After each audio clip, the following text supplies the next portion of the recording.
जय हिंद। नमस्कार साथियों, स्वागत है आप सभी का बिहार पुलिस के स्पेशल सीरीज में। आज की इस वीडियो में हम लोग पढ़ने वाले हैं भारतीय राज्य व्यवस्था का पार्ट 2 वीडियो। इससे पहले हमने पार्ट 1 अपलोड कर दिया है अपना क्लासेस के यूट्यूब चैनल पर। इससे 110% क्वेश्चन पूछे जाते हैं। आपने अगर पिछला वीडियो देखा होगा तो आपको ज़रूर लगा होगा कि इससे क्वेश्चन पूछे जाते हैं। तो आप सभी से निवेदन है कि आप चाहे बिहार पुलिस का तैयारी करते हो या अन्य किसी प्रतियोगिता परीक्षा का तैयारी क्यों न करते हो, इससे 100% क्वेश्चन पूछे जाते हैं। चाहे आप railway, SSC GD, SSC CGL, bank, किसी भी प्रकार के प्रतियोगिता परीक्षा की तैयारी क्यों न करते हो, इससे 100% क्वेश्चन पूछे जाते हैं। तो आते हैं हम प्रश्न पर। आपका आज का पहला प्रश्न है, भारतीय संविधान कब अंगीकार किया गया? भारतीय संविधान कब अंगीकार किया गया है? तो 26 नवंबर 1949 को। 26 नवंबर 1949 को भारतीय संविधान अंगीकार किया गया था। और इसे लागू कब किया गया था? तो 26 जनवरी 1950 को। तो ध्यान में रखिएगा कि अंगीकार किया गया है 26 नवंबर 1949 को और इसे लागू किया गया था 26 जनवरी 1950 को। तो ध्यान में रखिएगा। किस वर्ष भारत एक प्रभुत्व संपन्न प्रजातांत्रिक गणराज्य बना? तो वह 1950 में। तो ध्यान में रखिएगा, ठीक है। ये 1950 में ही भारत एक प्रभुत्व संपन्न प्रजातांत्रिक गणराज्य बना था, 1950 में। भारत के संविधान की प्रस्तावना में प्रथम संशोधन कब किया गया? तो 1976 में। 1976 में ही भारत के संविधान में प्रथम संशोधन किया गया था। संविधान के प्रस्तावना में संशोधन किया गया था 1976 में। तो आपको ध्यान में रखना है। आते हैं हम नेक्स्ट क्वेश्चन पर।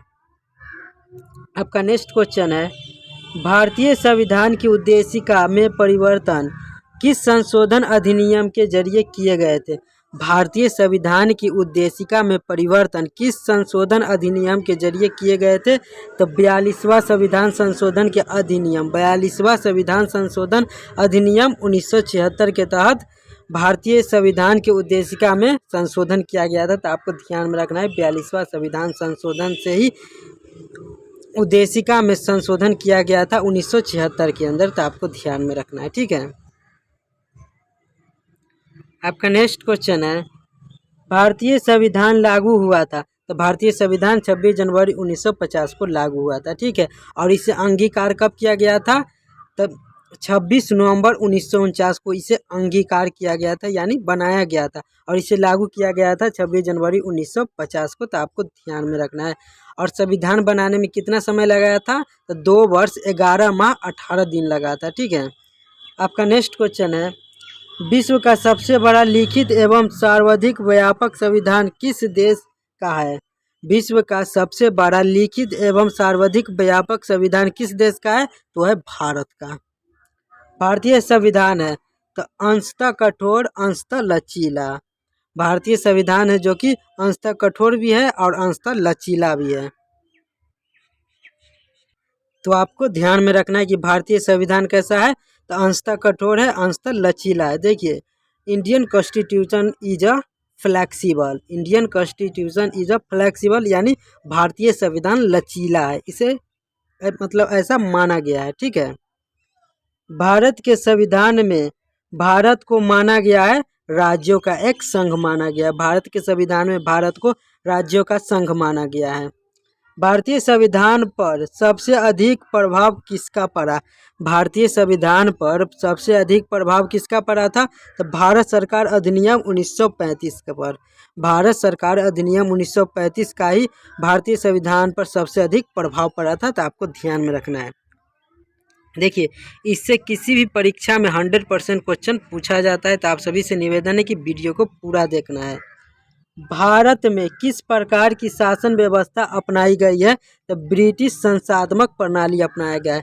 भारत में किस प्रकार का शासन व्यवस्था अपनाया गया है? तो ब्रिटिश संसाधनात्मक प्रणाली अपनाया गया है। तो ध्यान में रखिएगा। भारतीय संविधान का अभिभावक कौन होता है? तो सर्वोच्च न्यायालय। सर्वोच्च न्यायालय को ही भारतीय संविधान का अभिभावक यानी गार्जियन माना गया है। भारत में वयस्क मताधिकार की उम्र सीमा क्या है? तो 18 वर्ष है। भारतीय संविधान व्यवस्था की एक विशेषता है, भारतीय संघीय भारतीय संघीय व्यवस्था की एक विशेषता है संविधान की सर्वोच्चता, तो आपको ध्यान में रखना है। आपका नेक्स्ट क्वेश्चन है, भारत के संविधान में संघीय शब्द की जगह किन शब्दों को स्थान दिया गया? भारत के संविधान में संघीय शब्द की जगह किन शब्दों को स्थान दिया गया है? तो राज्यों का संघ, राज्यों का संघ ही भारतीय संविधान में कहा गया है। ठीक है, भारतीय संविधान में भारत को राज्यों का संघ कहा गया है। भारत में वैध संप्रभुता निहित है, तो संविधान में। लिखित संविधान की अवधारणा ने सर्वप्रथम कहाँ जन्म लिया? लिखित संविधान की अवधारणा ने सर्वप्रथम कहाँ जन्म लिया था?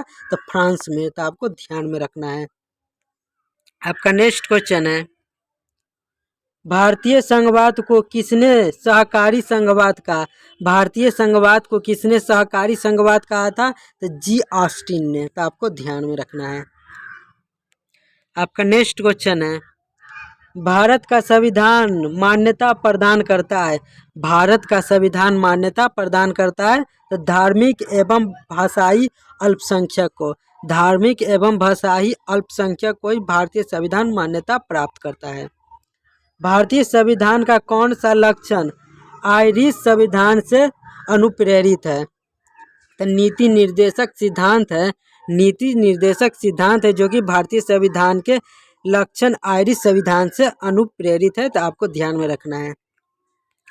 आपका नेक्स्ट क्वेश्चन है, भारत की संघीय व्यवस्था किस देश की संघीय व्यवस्था से अधिक समान रखती है? तो कनाडा से, कनाडा देश से ही भारत की जो संघीय व्यवस्था है अधिक मेल खाती है, तो आपको ध्यान में रखना, यानी समान रखती है। भारतीय संविधान में समवर्ती सूची की प्रेरणा से ले गई है, भारतीय संविधान में समवर्ती सूची की प्रेरणा कहाँ से ली गई है? तो ऑस्ट्रेलिया के संविधान से लिया गया, ऑस्ट्रेलिया के संविधान से ही समवर्ती सूची लिया गया है, तो आपको ध्यान में रखना है। भारतीय संविधान में मौलिक कर्तव्य का विचार लिया गया है रूस के संविधान से, भारतीय संविधान में मौलिक कर्तव्य का विचार रूस के संविधान से लिया गया है, यानी कि रूस के संविधान से ही मौलिक कर्तव्य लिया गया है, तो आपको ध्यान में रखना है। आपका नेक्स्ट क्वेश्चन है, भारतीय संविधान में मौलिक अधिकारों का उल्लेख किस देश के संविधान के अनुसरण कर लिया गया है? भारतीय संविधान में मौलिक अधिकारों का उल्लेख किस देश के संविधान का अनुसरण कर किया गया है? तो अमेरिका का, तो आपको ध्यान में रखना है। मौलिक अधिकारों का उल्लेख है जो कि अमेरिका के संविधान के अनुसरण लिया गया है। कानून के समान संरक्षण वाक्य कहाँ से लिया गया है? तो अमेरिका से ही लिया गया है। कानून के समान संरक्षण वाक्य कहाँ से लिया गया है? तो अमेरिका के संविधान से लिया गया है। भारत में कलेक्टर का पद औपनिवेशिक शासन ने उधार लिया था इंग्लैंड से, भारत में कलेक्टर का पद औपनिवेशिक शासन ने उधार लिया था तो इंग्लैंड से लिया था, तो आप सभी को ध्यान में रखना है। आपका नेक्स्ट क्वेश्चन है, विधि के समक्ष समानता लिया गया है इंग्लैंड के संविधान से, इंग्लैंड के संविधान से ही विधि के समक्ष समता लिया गया है, यानी कि समता, समक्ष समता कहाँ से किससे लिया गया है? तो इंग्लैंड के संविधान से। भारतीय संविधान द्वारा प्रदत्त मौलिक अधिकारों के स्थगन संबंधित कार्यपालिका के अधिकार किस देश के संविधान से लिया गया है? तो जर्मनी से लिया गया है। आपका नेक्स्ट क्वेश्चन है, भारत के संविधान की प्रस्तावना में प्रतिष्ठापित स्वतंत्रता, समानता और भाईचारे के आदर्शों की प्रेरणा कहाँ से मिली है? तो फ्रांस की क्रांति से मिली है।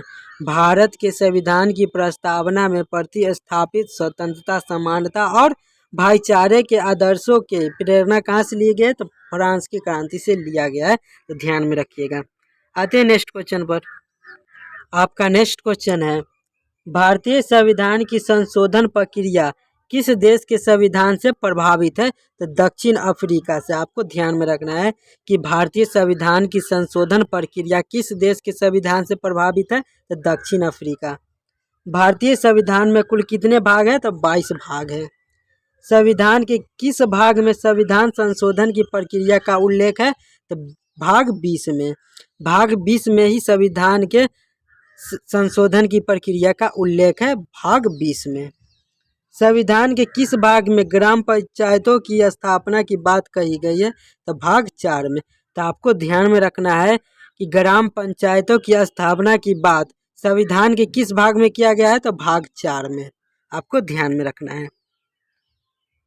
आपका नेक्स्ट क्वेश्चन है, भारतीय संविधान के किस भाग में नगर पालिकाओं से संबंधित प्रावधान है? तो भाग 9 क में। भाग 9 क में ही भारतीय संविधान के नगर पालिका संबंधित प्रावधान है, भाग 9 क में। इसे रोमन संख्या में 9A से इसे संबंध सूचित किया जाता है। ठीक है, तो आपको ध्यान में रखना है। भाग 9 क। संविधान के किस भाग में नीति निर्देशक तत्वों का उल्लेख किया गया है? तो चतुर्थ भाग में नीति निर्देशक तत्वों का उल्लेख किया गया है। तो आपको ध्यान में रखना है, चतुर्थ भाग में ही नीति निर्देशक तत्वों का उल्लेख किया गया है। संविधान के भाग 1 में किसका वर्णन है? तो संघ और उसके राज्य क्षेत्रों का। संविधान के भाग 1 में संघ और उसका राज्यों के क्षेत्र का वर्णन किया गया है। आपका नेक्स्ट क्वेश्चन है, संविधान के किस भाग में मूल अधिकार का उल्लेख मिलता है? तो भाग 3 में। भाग 3 में ही संविधान के मूल अधिकार का उल्लेख मिलता है। तो ध्यान में रखिएगा, भाग 3। संविधान सभा द्वारा अंतिम रूप से पारित संविधान में कुल कितनी अनुसूचियां हैं? तो 8 अनुसूचियां हैं। संविधान सभा द्वारा अंतिम रूप से पारित संविधान में कुल कितनी अनुसूचियां हैं? तो 8 अनुसूचियां हैं। ये सब कई बार परीक्षा में पूछा गया है। ठीक है, किस संविधान संशोधन अधिनियम द्वारा भारतीय संविधान में 9वीं अनुसूची जोड़ी गई थी? तो पहला। तो आपको ध्यान में रखना है कि पहला संविधान संशोधन अधिनियम के द्वारा ही भारतीय संविधान में 9वीं अनुसूची जोड़ी गई थी। तो आपको ध्यान में रखना है। आपका नेक्स्ट क्वेश्चन है, 52वें संविधान संशोधन अधिनियम द्वारा 1985 ईस्वी में किस अनुसूची को भारतीय संविधान में शामिल किया गया? तो 10वीं अनुसूची को। तो आपको ध्यान में रखना है कि 52वें संविधान संशोधन अधिनियम द्वारा 1985 ईस्वी में किस अनुसूची को भारतीय संविधान में शामिल किया गया? तो 10वीं अनुसूची को। और कब किया गया था? तो 1985 में। आपको ये भी बात आपको ध्यान में रखना है। और 52वें संविधान संशोधन के द्वारा। तो ये भी बात आपको ध्यान में रखना है। आपका नेक्स्ट क्वेश्चन है, 73वें संविधान संशोधन अधिनियम द्वारा भारतीय संविधान में कौन सी अनुसूची जोड़ी गई? तो 11वीं अनुसूची जोड़ी गई थी। 73वें संविधान संशोधन के द्वारा 11वीं अनुसूची जोड़ा गया था। तो आपको ध्यान में रखना है। 72वें संविधान संशोधन के तहत 10वीं अनुसूची को जोड़ा गया था 1985 में। और 73वें संविधान संशोधन के द्वारा 11वीं अनुसूची जोड़ा गया। आपका नेक्स्ट क्वेश्चन है, 74वें संविधान संशोधन अधिनियम द्वारा भारतीय संविधान में कौन सी अनुसूची जोड़ी गई? तो 12वीं अनुसूची जोड़ी गई थी। 74वें संविधान संशोधन के द्वारा 12वीं अनुसूची जोड़ी गई। भारत संघ में शामिल राज्यों और संघ शासित क्षेत्रों का उल्लेख भारतीय संविधान की किस अनुसूची में है? तो प्रथम अनुसूची में ही भारत संघ में शामिल राज्यों का और संघ शासित क्षेत्रों का उल्लेख प्रथम अनुसूची में किया गया है। यानी प्रथम अनुसूची में ही भारत राज्यों का संघ होगा, यह उल्लेख किया गया है। ठीक है, भारतीय संविधान की तीसरी अनुसूची संबंधित है शपथ तथा प्रतिज्ञा से। ठीक है, संविधान की किस अनुसूची में प्रत्येक राज्यों तथा संघ राज्यों के क्षेत्रों के लिए राज्यसभा में स्थानों के आवंटन की सूची है? तो चतुर्थ अनुसूची में है। तो आपको ध्यान में रखना है कि संविधान की किस अनुसूची में प्रत्येक राज्यों तथा संघ राज्य क्षेत्रों के लिए राज्यसभा में स्थानों के आवंटन की अनुसूची है। तो चतुर्थ अनुसूची में है। भारतीय संविधान की 8वीं अनुसूची संबंध है भाषाओं के साथ। भारतीय संविधान की 8वीं अनुसूची संबंधित है तो भाषाओं के साथ संबंधित रखता है भारतीय संविधान की 8वीं अनुसूची। ठीक है, तो 8वीं अनुसूची संबंधित है भाषाओं से। तो आपको ध्यान में रखना है। आपका नेक्स्ट क्वेश्चन है, संविधान की 12वीं अनुसूची में है, यानी संविधान की 12वीं अनुसूची में क्या है? तो तो नगर पालिकाओं के अधिकार संबंधित प्रावधान है। ठीक है, 12वीं अनुसूची में नगर पालिकाओं के अधिकार संबंधित प्रावधान किस अनुसूची में है? तो 12वीं अनुसूची में है। संविधान की अनुसूची में से कौन सी दल बदल विरोधी कानून से संबंधित है? यानी संविधान की किस अनुसूची में दल बदल कानून विरोधी है? तो 10वां अनुसूची में। ठीक है, आपका नेक्स्ट क्वेश्चन है, संविधान के किस अनुच्छेद में यह अंकित की भारत अर्थात इंडिया राज्यों का एक संघ है? तो अनुच्छेद 1 में। अनुच्छेद 1 में ही यह यानी माना गया है कि भारत है जो इंडिया, भारत यानी इंडिया राज्यों का एक संघ है। यह अनुच्छेद 1 में अंकित किया गया है। ठीक है, भारतीय संविधान के किस अनुच्छेद में नगर पालिका संबंधित प्रावधान है? तो अनुच्छेद 5 से 11 में। अनुच्छेद 5 से 11 में ही भारतीय संविधान के नगर पालिका संबंधित प्रावधान है, अनुच्छेद 5 से 11 में।